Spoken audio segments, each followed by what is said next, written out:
Ce que vous allez découvrir dans cette vidéo, personne ne vous l'a jamais expliqué comme ça. Restez avec moi. En attendant qu'il ouvre lui-même la bouche, son téléphone parle. Gilles, je pars du principe que ça, c'est mon téléphone. On ne peut pas trouver dans mon téléphone ce que je n'ai pas envoyé à quelqu'un ou ce que quelqu'un ne m'a pas envoyé. C'est les deux. Donc, je ne peux pas dire ah, ça, je ne sais pas. Donc, en attendant que le téléphone parle, on va lui dire. En attendant que lui-même parle. Pardon? En attendant que lui-même parle. En attendant que lui-même parle. Voilà. Maintenant, le plus choquant dans cela, le plus choquant, malgré le respect scrupuleux des lois, des conventions internationales avant extradition, on voit toute une foule de contestataires et d'agressions contre le Togo. Ah, pourquoi on a extradé Damiba?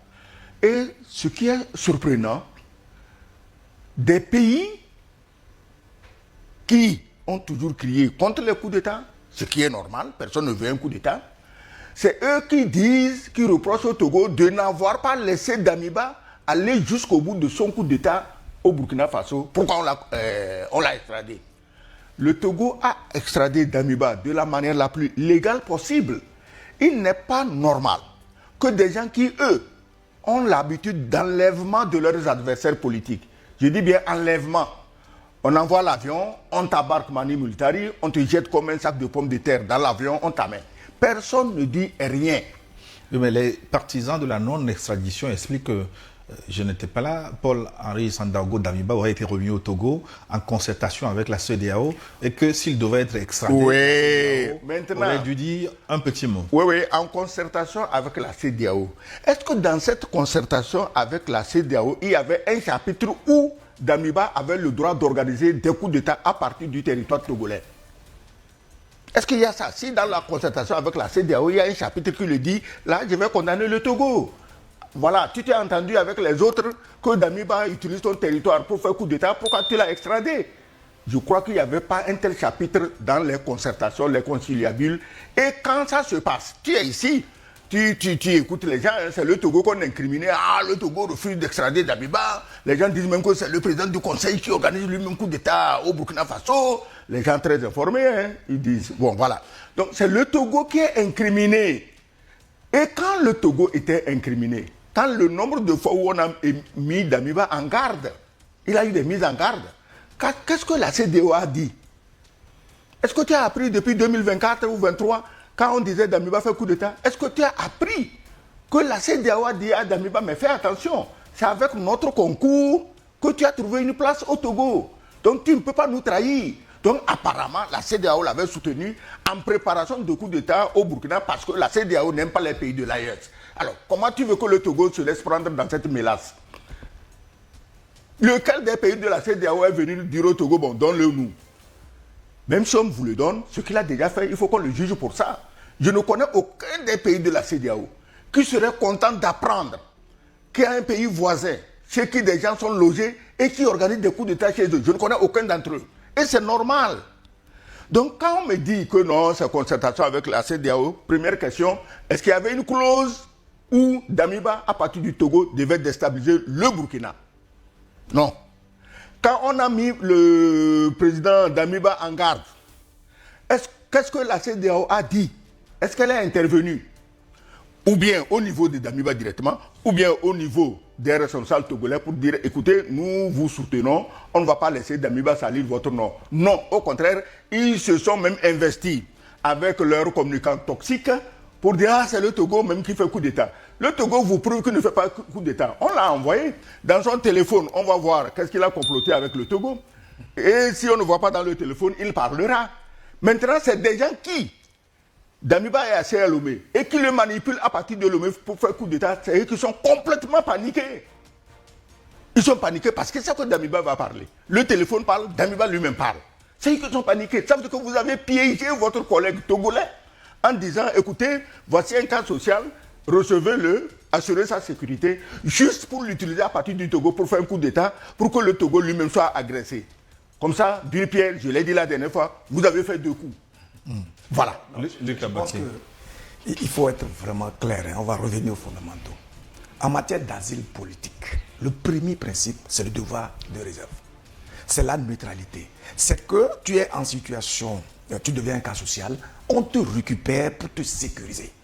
Et dans un tel contexte, tu n'as pas droit à la parole sur des questions liées à la vie politique de ton pays. Et à plus forte raison que tu t'engages ouvertement pour comploter et envisager l'éventualité de renversement d'un régime, en tout cas de ton pays. Tu ne peux pas te rendre complice des actes subversifs qui contribuent à éliminer la vie à tes concitoyens. Voilà le principe de base qui peut permettre... Mais attends, dans nos sociétés, lorsque un enfant commet une faute, a une difficulté dans sa famille, il court et il rentre dans une maison. Les parents de cette maison-là ont le devoir de le récupérer, de le protéger, sur la base des règles de nos règles du vivre ensemble.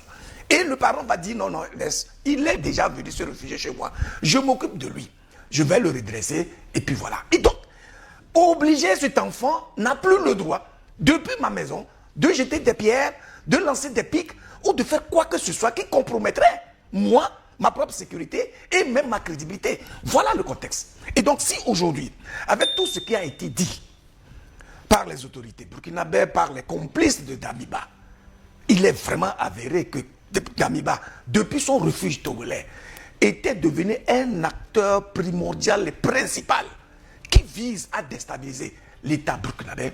Mais le Togo n'a aucune raison de le garder. Et de toutes les façons, le fait qu'on le ramène chez lui n'est pas encore une fin en soi.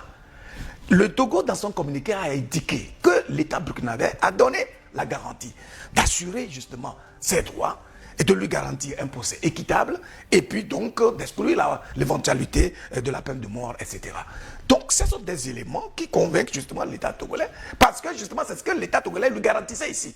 Et maintenant, si cela lui est garanti, alors lui-même, il a tout intérêt à se prononcer sur ces faits-là, si tant était qu'il est innocent.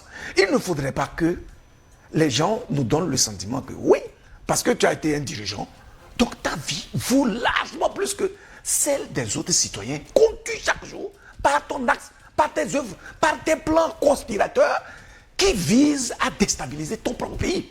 En tout cas, pour le moment, nous sommes tout simplement, nous considérons qu'il y a la présomption d'innocence. Damiba a le privilège aujourd'hui, une fois dans son pays, de faire face à la justice et de sortir sa part de vérité. C'est important pour lui-même, c'est important pour les autorités burkinabées, c'est important pour le peuple burkinabé, c'est important pour la communauté internationale, tout simplement. Mais il y a un paradoxe, chers invités. La justice, justement, qui a extradé, a évoqué des chefs d'accusation allant du détournement de deniers publics au blanchiment de capitaux. Pourquoi les crimes financiers sont-ils mis en avant par rapport au complot de déstabilisation dont nous parlons jusqu'à présent? Tu sais, personnellement, c'est mon opinion personnelle. Je n'oblige personne à la partager avec moi. Un détourneur de deniers publics est un terroriste. Ah oui.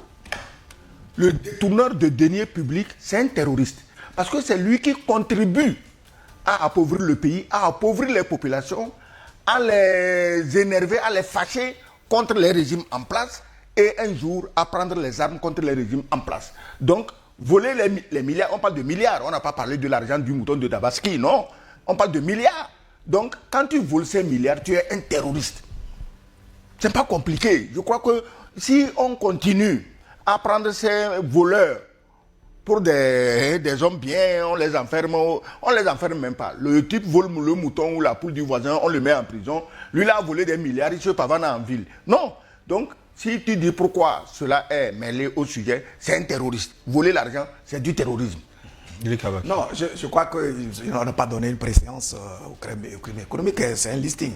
Et puis, il faut voir la cohérence.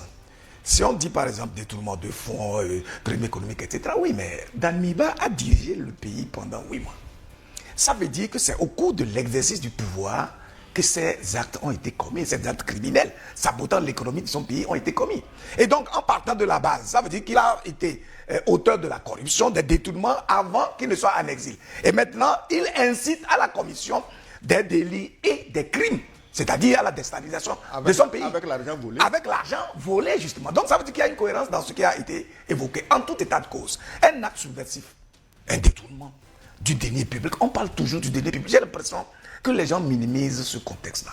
Vous voyez, quand vous êtes dirigeant, ce n'est pas vous qui produisez les ressources dont vous disposez pour gouverner le pays. C'est le labeur du peuple. Ce sont les citoyens qui, de par le travail, créent la richesse nationale qu'on met à votre disposition pour que vous puissiez maintenant le répartir de façon équitable et de sorte à sécuriser l'ensemble de la population, à mettre tout le monde en confiance. Imaginez cette confiance inouïe qu'on investit en vous et subitement, au lieu de déployer cet argent-là pour des fins nobles, vous les détournez à des fins personnelles. Choc total, hein? Like si t'es d'accord, commente ta réaction et abonne-toi directement si tu l'as pas encore fait.